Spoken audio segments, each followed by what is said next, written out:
ನೋಡ್ತಾ ಇರ್ಬೋದು. ಏನೋ ದೊಡ್ಡದು ಏನು ಐಟಮಪ್ಪ ಇದು ಗೊತ್ತಾಗ್ತಿಲ್ಲ. ಮಿಷಿನರಿ ಇಟ್ಟು ಒಟ್ಟಿನಲ್ಲಿ 3 ಟನ್ ಬರ್ಬೋದು.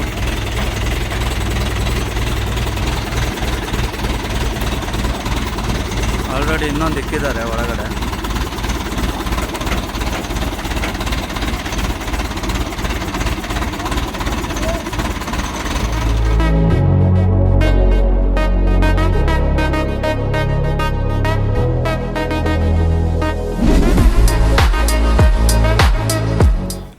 ಗುರು ಈಗ ಟೈಮ್ ಬಂದುಬಿಟ್ಟು 9 ಗಂಟೆ ಆಗಿದೆ. ಈಗ ಜಸ್ಟು ಕಂಪ್ನಿ ಓಪನ್ ಆಯಿತು. ರಾತ್ರಿ ಬಿಲ್ ಕೊಡಲಿಲ್ಲ, ಹಂಗಾಗಿ ಇಲ್ಲೇ ಮನಿಕೊಂಡಿದ್ದೆ. ನಿಮಗೆ ತೋರಿಸ್ತೀನಿ ರೀ ಯಾವ ರೇಂಜಿಗೆ ಲೋಡ್ ಆಗಿದೆ ಅಂತ. ಇದೇ ಕಂಪ್ನಿ ನೋಡಿ, ಈ ಥರ ಲೋಡ್ ಆಗಿದೆ. ಇದು ಎಲ್ಲಿಂದ ಎಲ್ಲಿಗೆ ಅಂದರೆ, ಈಗ ನಾವು ಪ್ರೆಸೆಂಟ್ ಇರೋದು ಹೊಸೂರಲ್ಲಿ. ಹೊಸೂರಿಂದ ಇದು ವೆಸ್ಟ್ ಬೆಂಗಾಲ್ಗೆ ಒಂದು 3 ಟನ್ ಬರ್ಬೋದು ಅಂತ ಹೇಳಿದ್ದಾರೆ. ನೋಡೋಣ, ಇನ್ನೂ ಬಿಲ್ ಬಂದಿಲ್ಲ. ಬಿಲ್ ಇನ್ನೊಂದು ಹಾಫ್ ಆನ್ ಅವರ್ ಒಳಗಡೆ ಬರ್ಬೋದು. ಜಸ್ಟ್ ಈಗ ಎದ್ದಿದ್ದೀನಿ, ರಾತ್ರಿ ವೀಡಿಯೋ ಮಾಡೋಕ್ಕಾಗಲಿಲ್ಲ. ಯಾಕೆಂದರೆ ಒಳಗಡೆ ಕ್ಲೀನಾಗಿ ಕ್ಲಾರಿಟಿ ಬರೋಲ್ಲ ಅವರು, ಹಾಗಾಗಿ ಮೊಬೈಲಲ್ಲೇ ಮಾಡೋದಲ್ವ, ಹಂಗಾಗಿ ವೀಡಿಯೋ ಮಾಡೋಕ್ಕೆ ಹೋಗಲಿಲ್ಲ. ನೋಡ್ಕೊಳ್ಳಿ, ಕಂಪ್ನಿ ಟಾರ್ಪಲ್ಲೇನು ಹಾಕಿಲ್ಲ. ಆಮೇಲೆ ಮನೆಯಿಂದ ಬರ್ಬೇಕಾದ್ರೆ ಯಾಕೆ ವೀಡಿಯೋ ಮಾಡಲಿಲ್ಲ ಅಂದರೆ, ಇನ್ನೊಂದು ನಿಮ್ಗೆ ಹೇಳಬೇಕು. ನನ್ನ ಗಾಡಿ ನಿನ್ನೆಯಿಂದ ಸ್ವಲ್ಪ ಪ್ರಾಬ್ಲಮ್ ಆಗಿದೆ, ಸೆನ್ಸಾರ್ ಪ್ರಾಬ್ಲಮ್ ಆಗಿದೆ. ಅದಕ್ಕೆ ಆಲ್ರೆಡಿ ಎಲ್ಲ ಬಿಚ್ಚಿದ್ದಾರೆ. ನಿನ್ನೆ ಲೇಟ್ ಆಗುತ್ತೆ ಅಂದಿದ್ದಕ್ಕೆ ಇದು GPS ಡಿಸ್ಕನೆಕ್ಟ್ ಮಾಡಿದ್ದಾರೆ. ಯಾಕಂದರೆ ಇಲ್ಲಿ ಅವ್ರದ್ದು ಲ್ಯಾಪ್ಟಾಪ್ ಹಾಕ್ತಾರಲ್ಲ, ಹಂಗಾಗಿ ನಿನ್ನೆನೇ ತೊಗೊಂಡೋಗಿದ್ದೆ. ನಿನ್ನೆ ಗಾಡಿಗಳು ಜಾಸ್ತಿ ಇದ್ದಿದ್ದ ಕಾರಣ ನಾಳೆ ಬನ್ನಿ ಮಾಡಿಕೊಡ್ತೀವಿ ಅಂತ ಹೇಳಿದ್ರು. ಹಂಗಾಗಿ ಲೋಡು ಅರ್ಜೆಂಟ್ ಇತ್ತಲ್ಲ, ಲೋಡ್ ಕ್ಯಾನ್ಸಲ್ ಆಗಿಬಿಡುತ್ತೆ ಅಂದ್ಬಿಟ್ಟು ಬೆಳಗ್ಗಿನ ಜಾವ ನನಗೆ ಲೋಡ್ ಬಂದಿದ್ದು ನಿನ್ನೆ 11 ಗಂಟೆಗೆ. ನಾನು ಲೋಡಿಂಗ್ ಪಾಯಿಂಟಿಗೆ ಬಂದಿದ್ದು 6:15. ಯಾಕೆಂದರೆ 20 ಮೇಲೆ ಹೋಗ್ತಾಯಿಲ್ಲ. ಏನೇ ತೊಳೆದು ಏನೇ ಎಕ್ಸ್ಟ್ರಾ ಗೇರಿಗೆ ಹಾಕ್ಕೊಂಡು ಹೋದ್ರೂ 20 ಕಿಲೋಮೀಟ್ರ್ ಸ್ಪೀಡ್ ಮೇಲೆ ಹೋಗ್ತಾಯಿಲ್ಲ ಗಾಡಿ. ಪ್ರಾಬ್ಲಮ್ ಅದು ಎರಡು ಸೆನ್ಸಾರ್ ಪ್ರಾಬ್ಲಮ್ ಆಗಿದೆ ಅಂತ ಆಲ್ರೆಡಿ ಒಂದು ಸತಿ ಚೇಂಜ್ ಮಾಡಿಸಿದ್ದೆ. ಮತ್ತೆ ತೊಗೊಂಡೋಗಿದ್ದೆ, ಅವರು ವೆಹಿಕಲ್ ಜಾಸ್ತಿ ಇದೆ, ಇವತ್ತು ಆಗಲ್ಲ ನಾಳೆ ಮಾಡ್ತೀವಿ ಅಂದಿದ್ದ ಕಾರಣ ನಿಧಾನಕ್ಕೆ ತೊಗೊಂಬಂದಿದ್ದೀನಿ. ಇಲ್ಲಿ ಬಿಲ್ ಕೊಟ್ಟ ಮೇಲೆ ಸೀದಾ ಶೋರೂಮಿಗೆ ಹೋಗಿ ಅಲ್ಲಿ ರೆಡಿ ಮಾಡಿಸ್ಕೊಂಡು ಅಲ್ಲಿಂದ ಸೀದಾ ನಮ್ಮ ಏರಿಯಾಗೆ ಹೋಗೋಣಂತೆ. ಬನ್ನಿ, ಬಿಲ್ ಬಂದಮೇಲೆ ಸಿಗ್ತೀನಿ. ಬಿಲ್ ಬಂದಿದೆ, ಆಲ್ರೆಡಿ ಶೋರೂಮಿಂದ ಆಚೆ ಬಂದಿದ್ದೀನಿ. ನೋಡ್ತಾ ಇರ್ಬೋದು, ಝೂಮ್ ಮಾಡಿ ತೋರಿಸ್ತೀನಿ. HS ಶೋರೂಮ್ ಇಲ್ಲೇ. ಇಲ್ಲಿ ಲೆಫ್ಟ್ ತೊಗೊಂಡು ಒಂದು 50 ಮೀಟ್ರ್ ಮುಂದಕ್ಕೆ ಹೋದರೆ HS ಶೋರೂಮು. ಫಸ್ಟು ಗಾಡಿ ರೆಡಿ ನೋಡಿ, ಇಲ್ಲೇ ಕಾಣ್ತಾ ಇದೆ HS ಶೋರೂಮು. ಇನ್ನೂ ಎಷ್ಟೊತ್ತಾಗುತ್ತೆ ಏನೋ ಗೊತ್ತಿಲ್ಲ. ಇಲ್ಲಿ ಲೋಡ್ ಇರೋ ಕಾರಣ ಸ್ವಲ್ಪ ಪ್ರೆಜರ್ ಹಾಕ್ಬೋದು, ಲೋಡ್ ಇರೋ ಗಾಡಿ ಸ್ವಲ್ಪ ಬೇಗ ಮಾಡಿ ಅಂತ. ನೋಡೋಣ ಬನ್ನಿ ಏನಂತಾರೆ. ಇವತ್ತು ಭಾನುವಾರ ಬೇರೆ. ಗ್ಲಾಸು ಸಿಕ್ಕಾಪಟ್ಟೆ ಗಲೀಜಾಗ್ಬಿಟ್ಟಿದೆ ಗುರು. ಸೀದಾ ಈಗ ಹರಿಹರ ಹೋಗ್ತಾಯಿದ್ದೀವಿ. ಹರಿಹರ ಹೋಗಿ ಅಲ್ಲೇ ಸ್ವಲ್ಪ ನೀರಿಗೆ ತೊಗೊಂಡು ಕ್ಲೀನಾಗಿ ತೊಳ್ಕೊಳ್ಳೋಣ. ಗಾಡಿ ವಾಶ್ ಮಾಡ್ಸೋಣ ಅಂದ್ಕೊಂಡು ಟೈಮೇ ಆಗಲಿಲ್ಲ. ನೋಡಿ, ಇಲ್ಲಿಂದ ದಾವಣಗೆರೆ 70 ಕಿಲೋಮೀಟ್ರ್ ಇದೆ ಅಷ್ಟೇ. 70, ಆ ಕಡೆ ಒಂದು 50 ಇರ್ಬೋದು ಅನಿಸುತ್ತೆ ದಾವಣಗೆರೆಯಿಂದ ಹರಿಹರ. ಕ್ವಾಲಿಟಿ ಫೋನ್ ಮೇಲೆ ಫೋನ್ ಹೊಡಿತವನೆ. ಗಾಡೀಲಿದ್ದಿದ್ದು ಮೆಟ್ರಲ್ಲು ಆಲ್ರೆಡಿ ಅನ್ಲೋಡ್ ಮಾಡಿ ಇನ್ನೊಂದು ಮೆಟ್ರಲ್ ತರೋಕ್ಕೆ ಹೋಗ್ತಾ ಇರೋದು. ಬೆಂಗಳೂರಿಂದ 300 ಕಿಲೋಮೀಟ್ರ್ ಆಗುತ್ತೆ. ಸಿಸ್ಟಮ್ ನೋಡ್ತಾ ಇರ್ಬೋದು, ಈ ಥರ ಫಿಟ್ ಮಾಡಿಸಿದ್ದೀನಿ. ಇನ್ನೂ ಕಲೆಕ್ಷನ್ ಮಾಡಿಲ್ಲ, ಜಸ್ಟ್ ಫಿಟ್ ಮಾಡಿರೋದು ಅಷ್ಟೇ. ಫ್ಯೂಸ್ಗೆ ಏನೋ ಹೋಗ್ಬಿಟ್ಟಿದೆ ಅನಿಸುತ್ತೆ, ಸ್ವಲ್ಪ ಕರೆಂಟ್ ಪಾಸ್ ಆಗ್ತಿಲ್ಲ. ಫ್ಯೂಸ್ ಚೆಕ್ ಮಾಡಬೇಕು. ಇವಾಗ ಹೋಗಿ ಇನ್ನೇನು ಕೆಲಸ ಇಲ್ಲ. ನಾಳೆ ಲೋಡ್ ಮಾಡ್ತಾರೆ. ಯಾಕಂದರೆ 5 ಗಂಟೆ ಟೈಮ್, ಆಲ್ರೆಡಿ 5:15 ಆಗೋಯ್ತು. ಕಂಪ್ನಿಯಲ್ಲೇ 5 ಗಂಟೆಗೆ ಕ್ಲೋಸ್ ಅಂತೆ. ಇವಾಗ ಸೀದಾ ಹೋಗಿ ಲೋಡಿಂಗ್ ಪಾಯಿಂಟ್ಗೆ ಹೋಗಿ ನಿಂತ್ಕೊಂಡು ಒಂದು ಕಡೆಯಿಂದ ವೈರು ಆಮೇಲೆ ಫ್ಯೂಸ್ ಎಲ್ಲ ಚೆಕ್ ಮಾಡಿ ರೆಡಿ ಮಾಡೋಣಂತೆ. ತಲೆ ಎಲ್ಲ ಕೆಟ್ಟೋಗ್ಬಿಡ್ತವ್ರು. ಅಲ್ಲಿ ಅನ್ಲೋಡ್ ಮಾಡೋ ಜಾಗ ಹುಡುಕಿ ವೇರ್ ಹೌಸು ಎಲ್ಲ ಕಡೆನೂ ವೇರ್ ಹೌಸ್ ಫುಲ್ಲಾಗಿತ್ತು. ಮತ್ತು ಮಾಕ್ಳಿ ಹತ್ರ ಒಂದು ವೇರ್ ಹೌಸಲ್ಲಿ ಜಾಗ ಇತ್ತು, ಅಲ್ಲೋದ್ರೆ ಅಲ್ಲೂ ಸಿಕ್ಕಾಪಟ್ಟೆ ರಶ್ಶು. ಅಲ್ಲೆಲ್ಲ ರಿಕ್ವೆಸ್ಟ್ ಮಾಡಿಕೊಂಡು ಬೆಳಗ್ಗೆ 6:30 ಹೋದವನು 11:00 ಎಲ್ಲ ಅನ್ಲೋಡ್ ಎಲ್ಲ ಮಾಡಿಕೊಂಡು ಆಚೆ ಬರೋಷ್ಟರಲ್ಲಿ 12 ಗಂಟೆ. ಹಂಗೆ ಸ್ವಲ್ಪ ಟೈರು ಎಲ್ಲ ಅಲೈನ್ಮೆಂಟ್ ಮಾಡ್ಕೊಂಬಂದೆ ಗಾಡಿ. ಯಾಕೋ ಟೈರ್ ಹಿಂದೆಗಡೆ ಎಲ್ಲ ಲೈಟಾಗಿ ಸವಿತಿತ್ತು, ಹಂಗಾಗಿ ಅಲೈನ್ಮೆಂಟ್ ಎಲ್ಲ ಮಾಡಿಸ್ಕೊಂಡು ನೆಲಮಂಗಲ ಬರೋ ಅಷ್ಟರಲ್ಲಿ 1 ಗಂಟೆ.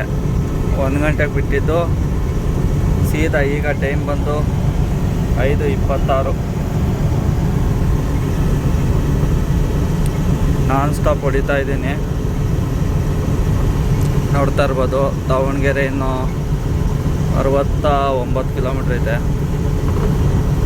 ಗ್ಲಾಸು ಗೊಚ್ಚ ಸಿಡ್ದು ಹೆಂಗ ಹೊಡಿದೆ, ವೈಪರಲ್ಲೂ ನೀರಿಲ್ಲ ಗುರು. ನೋಡ್ತಾ ಇರ್ಬೋದು, ಲೋಡಿಂಗ್ ಪಾಯಿಂಟಲ್ಲಿ ಬಂದಿದ್ದೀನಿ. ಇವೇ ಐಟಮ್ಮು.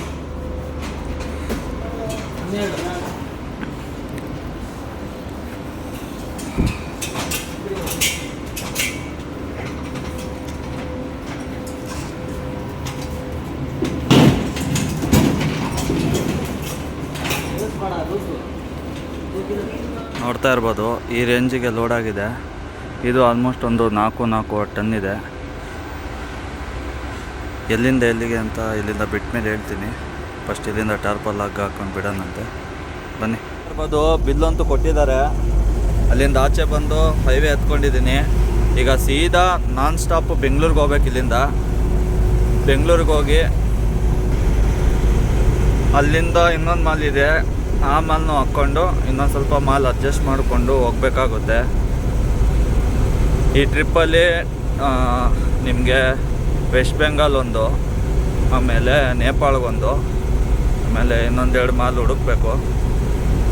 ಟೋಟಲ್ಲು ಅರೌಂಡು ಬಾಡಿಗೆದೆಲ್ಲ ನಿಮಗೆ ಇನ್ನೊಂದು ಅಲ್ಲಿ ಹೋಗಿ ಲೋಡ್ ಮಾಡ್ಕೊಂಡ್ಮೇಲೆ ಹೇಳ್ತೀನಿ. ಈ ಟ್ರಿಪ್ಪು ನೇಪಾಳ್ಗೆ ಹೋಗ್ತಾ ಇರೋದು. 72 ಕಿಲೋಮೀಟ್ರ್ ಇದೆ ಚಿತ್ರದುರ್ಗ ಇಲ್ಲಿಂದ. ಟೈಮ್ ಬಂದಾಗಿದೆ ಪ್ರೆಸೆಂಟ್ ಈಗ 12:35.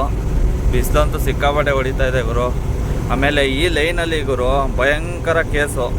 ಈಗ ನಾನು ಹೊರಗಡೆ ಈ ಒಡಿಶಾದಲ್ಲಿ ಕಲ್ಕತ್ತಾ ಆ ಕಡೆ ನಾನು ಯಾವ ಥರ ಹೇಳ್ತಿದ್ನೋ ಅದೇ ಥರನೂ ಇಲ್ಲಿ ಲೈನ್ ಡಿಸಿಪ್ಲಿನು. ಈಗ ಫುಲ್ ಲೆಫ್ಟಲ್ಲೋ ಇಲ್ಲ ಫುಲ್ ರೈಟಲ್ಲಿ ಹೋಗ್ಬಿಟ್ರೆ ಮತ್ತೆ ಕೇಸ್ ಬಿದ್ದುಬಿಡುತ್ತೆ. ಇಲ್ಲಿ ಆಲ್ರೆಡಿ ಸಿಕ್ಕಾಪಟ್ಟೆ ಜನ ವೀಡಿಯೋ ಮಾಡಿ ಹಾಕಿದ್ದಾರೆ, ಎಲ್ಲರಿಗೂ ಗೊತ್ತಿರುತ್ತೆ. ನಾನು ಇಲ್ಲಿ ಈ ಗಾಡಿ ತೊಗೊಂಡ್ಮೇಲೆ ಫಸ್ಟ್ ಟೈಮ್ ಅನಿಸುತ್ತೆ ಬರ್ತಾ ಇರೋದು. ಅಂದರೆ ಊರಿಗೆಲ್ಲ 1 ಟೈಮ್ ಹೋಗಿದೆ ಗಾಡಿ, ಅಂದರೆ ಈ ಲೈನಿಗೆಲ್ಲ ಬಂದಿಲ್ಲ. ನಮ್ಮದು ಟಿಪ್ಟೂರಲ್ಲ, ಈ ಹೈವೇಗೆ ಬಂದಿಲ್ಲ ನನ್ನ ಗಾಡಿ 1 ಟೈಮೂ. ಇಲ್ಲಿ ನೋಡಿ, ಹೊಲದಲ್ಲೇ ವಿಮಾನ ಲ್ಯಾಂಡ್ ಆಗಿರೋ ಥರ ಮಾಡಿದ್ದಾರೆ, ಸಕ್ಕತ್ತಾಗಿದೆ.